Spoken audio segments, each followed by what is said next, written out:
let's start off with the ball position. One of the issues that I tend to see with lots of golfers is they position the ball quite far back in the stands towards the middle. Now, I understand this because theoretically, you want to position the golf ball where your low point is, so where the club comes down. But the problem is if you're someone who has a tendency to sort of lean back or sort of scoop at the golf ball, actually you're better off experimenting placing the ball further forward. You see, for myself, I keep every kind of club about a club head distance inside my lead ankle. That way it's easier for me personally to control my low point. So the ball position only really progresses a club head in its entirety. And that'd be one of the first things I'd really consider. The second one is the feet position themselves, right? Now, one of them is in the backswing, okay? We want to keep this trail foot perpendicular, if not, even slightly turned in. I know lots of people think if I turn this out, it makes rotation easier.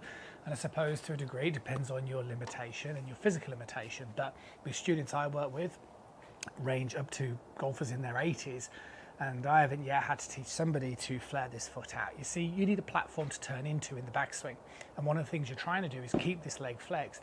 And as you turn the pelvis into the leg, activate the muscles inside your glute to open up the pelvis in the transition. So if you are a kind of golfer who struggles with rotation in the downswing and you've got this foot flared out, there's a very high likelihood that you're not activating the correct muscles in your glute to be able to open up the hips coming into the start of the downswing.